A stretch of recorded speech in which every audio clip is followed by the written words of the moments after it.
Halo Kak Rijal, selamat datang di Sometimes Ngobrol Santai bareng Kak Rijal. Oke. Makan dulu.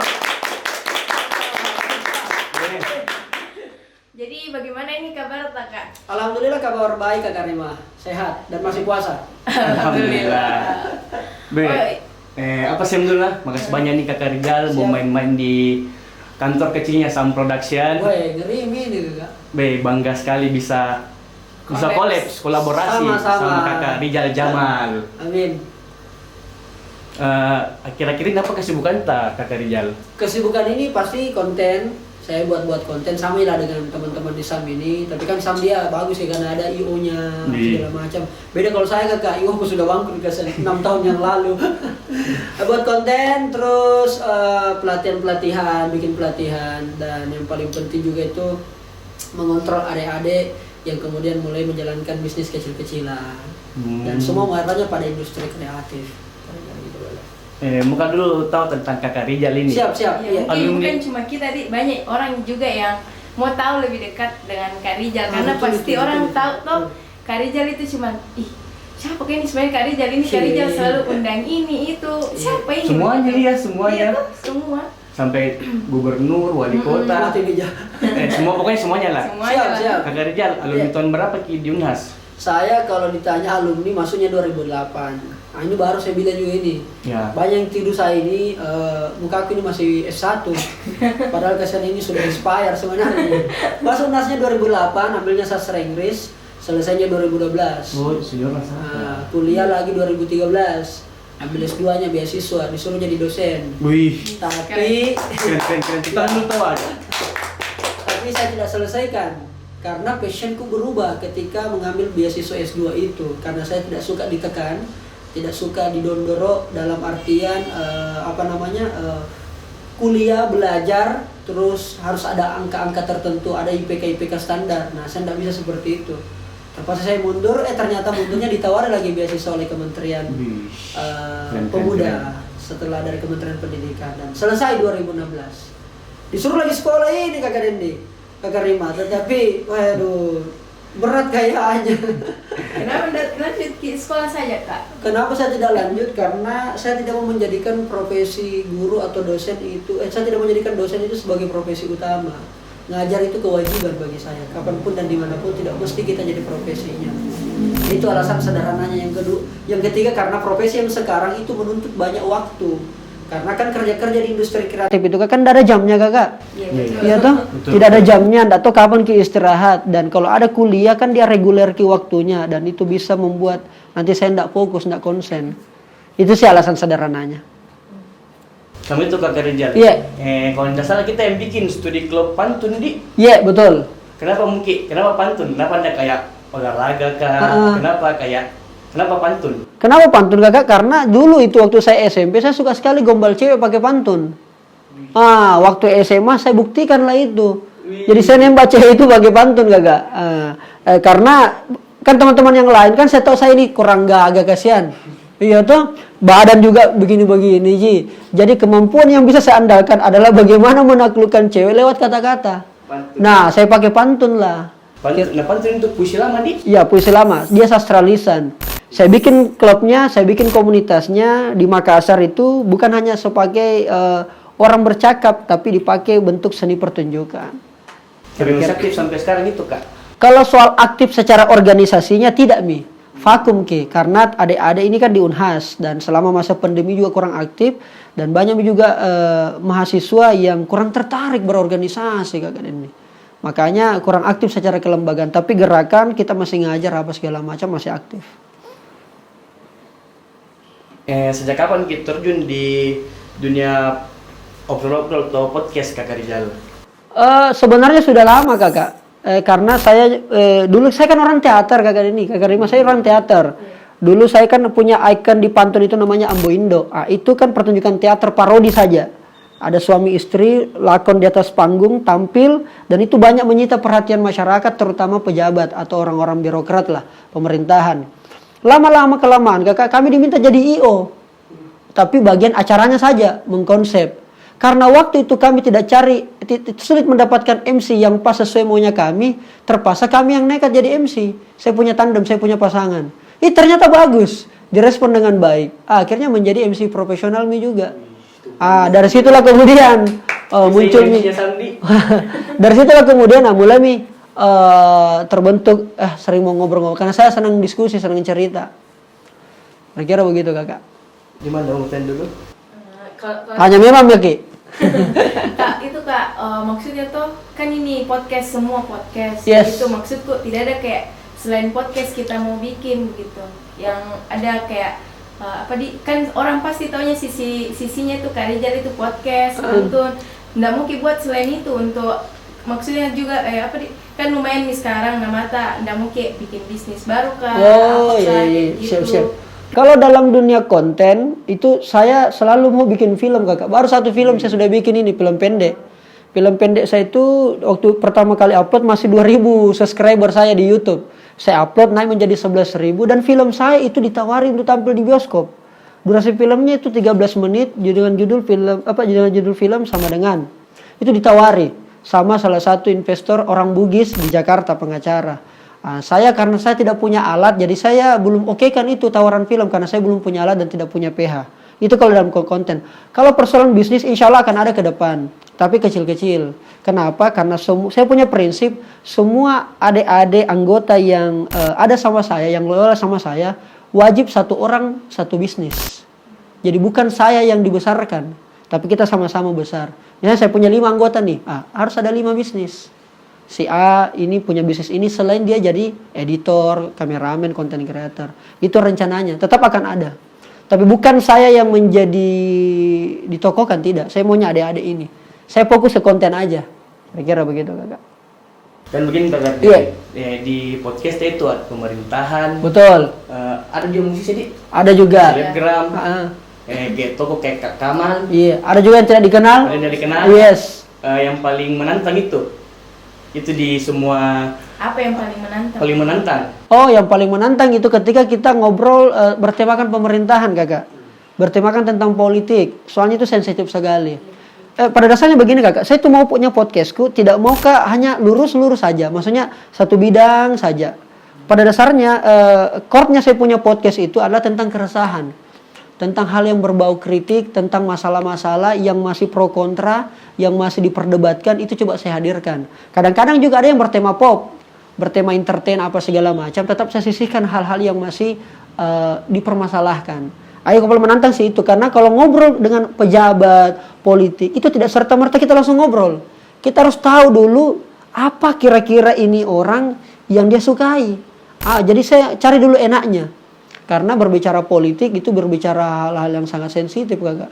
Berbicara macam-macam, apalagi saya itu orangnya suka belak-belakan, jangan sembunyi-sembunyi. Itu yang kalau yang paling menantang kakak. Kan begini kakak. Iya. Sejauh ini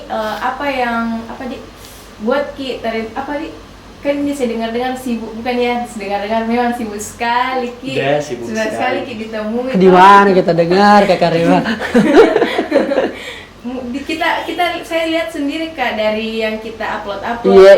segala macam Kak. Iya. Jadi aku bilang susah ini kayaknya ketemu dengan Kak Rizal. Masya Dan Allah. sangat apresiasi Kak Rizal langsung datang ke kantornya kita toh. Iya kabar kuda kaji kita ternyata ini tuh bilang itu gue.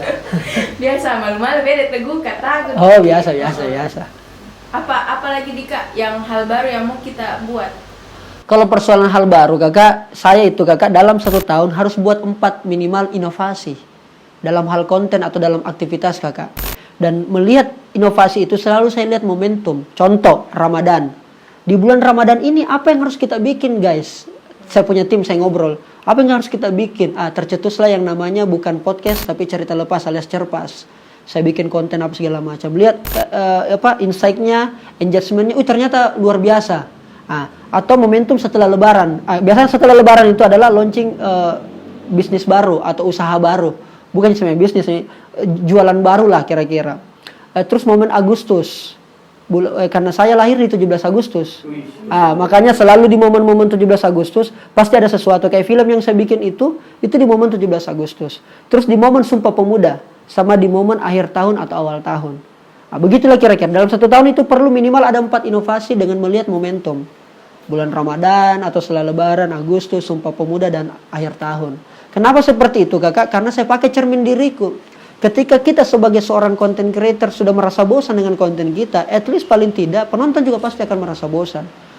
Oke, core-nya tetap konten, tetapi perlu ada inovasi-inovasi lain. Nah, itu yang mahal kakak. Dan masih banyak kadang-kadang masyarakat atau netizen yang belum memahami. Buat konten itu kan susah kakak. Sebenarnya bukan alat bisa dibeli siapapun dan tidak ada batasnya. Tapi idenya itu. Nah, itu yang perlu kita edukasi. Saya berharap juga Sam sebenarnya dengan konten bikin dialog atau ngobrol seperti ini edukasi juga ke masyarakat. Karena pasar konten di Makassar, Sulawesi Selatan lah, itu belum terlalu diterima baik. Saya sudah keliling banyak daerah kakak. Saya biasa banyak diundang di beberapa kabupaten. Itu kadang-kadang belum dilihat. Iya, masih dianggap jika tukang-tukang video, bikin-bikin video apa segala macam. Padahal ada proses di balik itu. Nah itu yang mungkin perlu menjadi catatan. Kalau bagi saya secara pribadi. Akhirnya mau katanya gini. Yes. Satu hari itu berapa narasumber tak? Satu hari kadang-kadang kakak bisa 3. Itu biasa selesai itu kakak langsung lobet. 3 narasumber. Iya paling banyak itu kakak 3. Biasanya 1. Itu paling tidak setiap hari bikin konten kalau saya kakak. Setiap hari itu wajib bikin konten. Enggak bikin konten, enggak kreatif, enggak makan. Iya betul. Kira-kira seperti itu kakak. Begitu banyak narasumber kok bilang sama yang kita bilang. Iya betul. Karena kita fokusnya kreativitas kakak. Makanya saya wajibkan selalu anggota, adik-adik, apa yang saya baca, apa yang saya follow, apa yang saya nonton, saya lihat, wajib kau juga nonton, lihat. Biar kita satu frekuensi. Jadi ketika diskusi kontennya enak. Iya, karena saya itu kalau bikin konten nggak pakai skrip. Ya, jenda pakai naskah, bikin film pun juga saya nggak pakai naskah. Kewalahan saya punya talent. Kan, saya juga begitu. Nah, karena begitulah saya sulit menulis, bukan nggak bisa. Jadi lebih enak menjelaskan dan kadang-kadang, ide itu kadang berkembang kalau di lapangan. Iya. Apalagi kayak terjun langsung lihat, oh ya sudah dapat. Betul, gitu sih. betul. Kak Rizal. Yes. Kan sering ke podcast sampai bupati, anggota dewan. Nggak ada pikiran tak mau duduk. Hai, ngajak ke ini sam production ini. Wah ya, nah kita jangan berani bertanya begitu ini. Kalau persoalan niat kakak tidak ada Saya kurang tahu kalau besok. Iya. Kalau kepikiran politik itu setiap saat kakak. Tapi kalau untuk niat belum ada, karena kalau saya sudah niat kakak pasti saya publikasikan dan saya pasti total. Dan kalau saya sudah niat insya Allah ke sana, tentu saya minta tolong sama Sam bantu bantu kak ke sana. Sudah ini belum kakak? Saya sampaikan gitu kakak. Iya. Terus apa kak yang memotivasi Ki untuk sampai saat ini selain keluarga kak? Motivasi kakak saya tuh motivasi. Saya sangat menghargai orang yang loyal kakak. Kalau keluarga tentu menjadi prioritas. Tetapi yang paling penting itu adalah kakak, apa yang sudah saya proses, apa yang sudah saya lakukan dan berpuluh tahun. Karena saya terjun dalam industri ini kakak 2010 akhir. Artinya sudah lama kakak. Alibaba pernah bilang kalau usiamu 20-30 lakukan banyak kesalahan. Dan saya sudah banyak melakukan kesalahan. Saya sudah pernah gagal, pernah bangkrut, pernah ditinggalkan orang. Dulu saya punya anggota itu kakak 40 orang tim kreatif. Saya pelihara dalam satu rumah, saya berikan macam-macam lah. Saya kasih fasilitas, apa segala macam. Tapi yang tersisa sisa 3 orang, 4 orang. Kayaknya tidak jauh beda aja Ki. Iya, pasti begitu kakak toh? Banyak yang terjadi seperti itu kakak. Sekarang terjadi Betul. Setelah itu kakak ya 30 tahun ke atas sudah wajib fokus satu bidang yang betul-betul kita ahli. Dan saya rasa saya sudah pilih jalan ini kakak. Dan itulah yang memotivasi saya. Jadi saya yang memotivasi adalah proses perjalanan ini tidak boleh disia-siakan. Konsen saja ke situ, ahli saja di situ. Makanya saya tuh punya 3 brand kakak, content creator, public speaker, sama creative trainer. Insya Allah tidak lepas di situ. Tidak ada brand politik di situ. Saya adalah seorang politisi. Kalaupun at least ternyata besok ini bisa dicatat dan bisa menjadi jejak digital. Kalaupun ternyata besok saya menjadi bagian daripada partai politik atau mungkin sebuah sistem politik, saya tidak akan lepaskan ini 3 kakak. Karena menurut saya untuk mengajak anak muda melihat politik yang lebih luas, salah satunya adalah jangan kita cerita tentang politik ke mereka, tapi lihat cara berpolitik yang keren dengan melalui media-media atau dengan berbagai macam kanal. Menurut saya sih begitu kakak. Kan kalau kita ngobrol sama kita ngobrol sama anak muda tentang politik, kadang dia pikir apa ya gitu, langsung negatif. Nah itu yang saya pikir kakak, bagaimana caranya ya? Dan saya terus meriset itu. Nah inilah terbongkar di sini kakak. Kenapa kemudian saya ajak ngobrol bupati, wali kota, politisi, orang partai? Karena sebenarnya saya sedang belajar dan anak-anak muda juga belajar. Ika kenapa gitu kak? Padahal itu korupsi, padahal itu jahat kak. Pernah begini. Bos, pemimpin itu tidak ada yang sempurna. Ambil yang baiknya, buang yang jeleknya. Jadi kalau saya ngobrol itu kakak, kayak vlog misalnya, itu ambil yang bagusnya. Yang jeleknya jangan nih. Nah, baiknya itu kita pakai. Nah, buat ke depan, buat kita. Karena biar bagaimana, besok kita yang ambil tongkat estafet kepemimpinan. Yang menjadi pertanyaan, siapkah kita punya kompetensi? Kita siap jadi pemimpin, tapi kau tidak latih kompetensimu. Caraku untuk melatih kompetensi, banyak mendengar orang yang sudah jadi. Nah, kira-kira begitu kakak. Tapi mau bertanya lagi nih. Wah, luar biasa. Kan ada konten yang berbaur viral. Apa itu kakak? TikTok tak? Masya Allah. Iya itu sudah mau 20 juta views sudah kakak. Tentang apakah ini corona? Iya. Nggak pernah kita dapat kayak, weh jangan kau bikin begitu. Iya. Kayak diancam ki, nggak takut ki kakak Rijal? Iya. Saya mulai itu kakak tahun berapa ya? Sebenarnya sudah lama kakak. Saya kan mantan demonstran juga kakak. Apa segala macam. Itu sudah banyak kakak begitu. Bahkan pernah ada orang partai menelpon. Bahkan ada pernah preman. Ada pernah macam-macam. Bahkan saya di DM langsung. Oh ini ya yang lagi viral ya.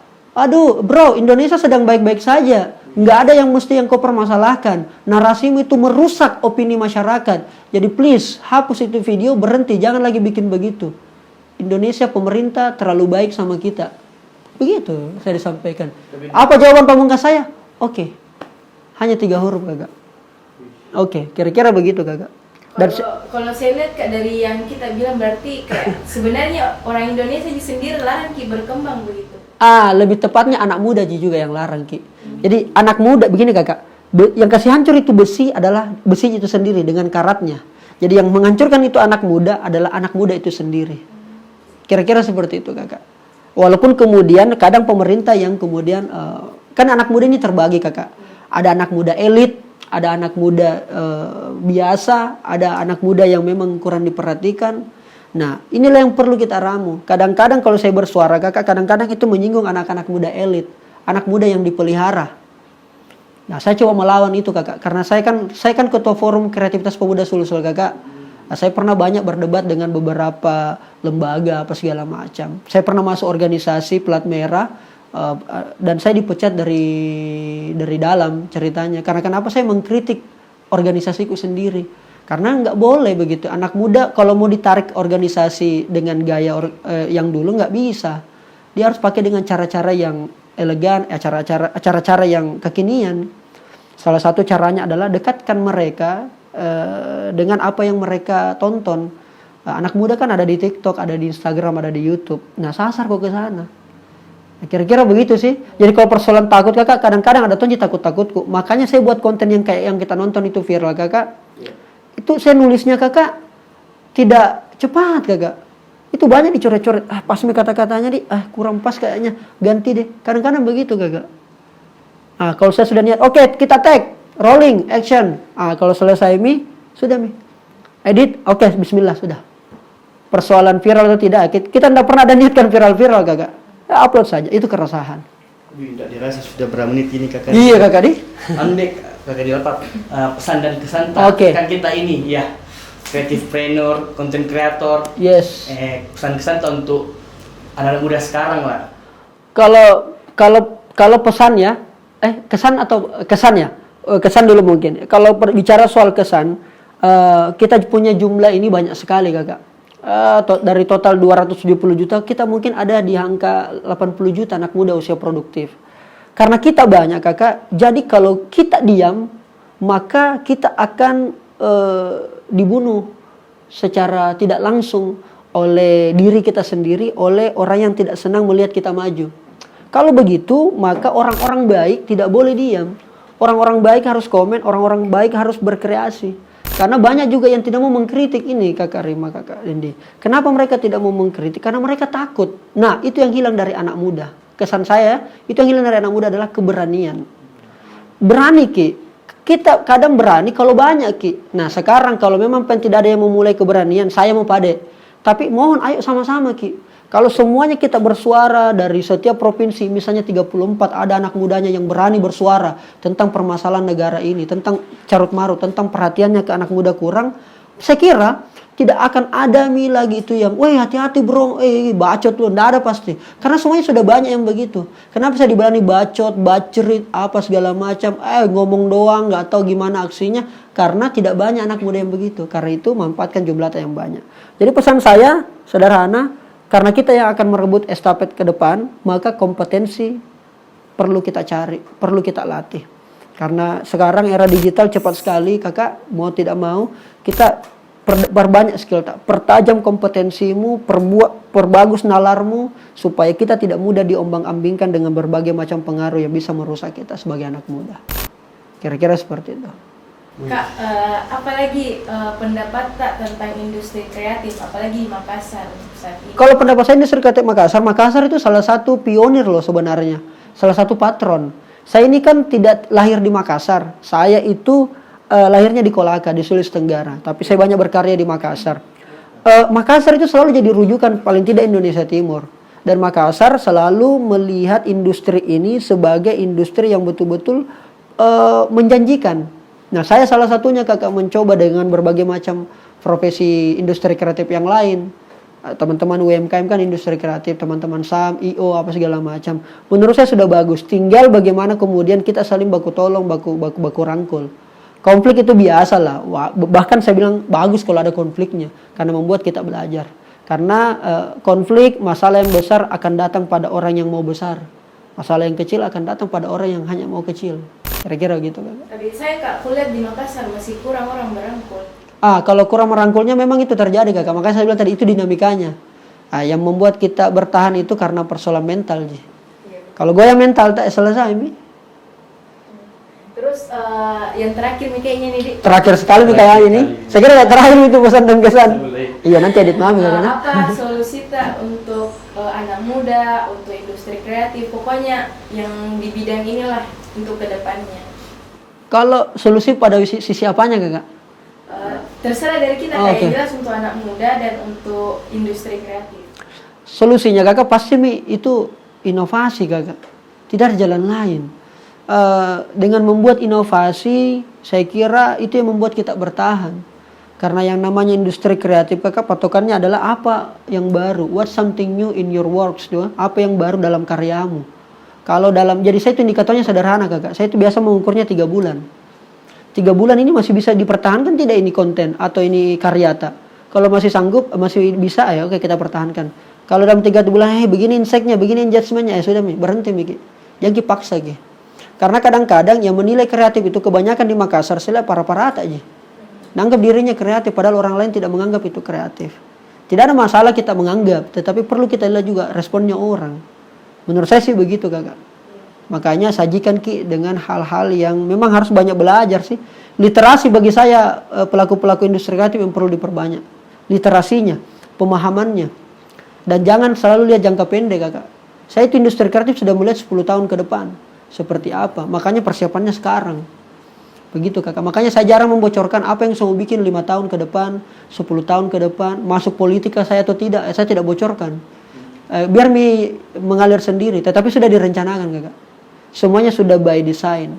Karena kalau kita mau menjadi kreatif, ya karena kita bergaul, menurut saya itu tidak terlalu cepat kita akan jadi kreatif atau industrinya bagus. Caranya adalah, ini memang harus organik, harus memang didesain. Sama pengusaha kakak. Jangan pengusaha ya jadi tonji itu pengusaha nanti itu. Harus memang diciptakan. Jadi orang kreatif itu harus diciptakan, jangan dibiarkan. Kira-kira begitu. Terima kasih buat Kak Rijal. Siap, Kak Karina, Kak Dendi. Terima kasih banyak, Sam. Luar biasa.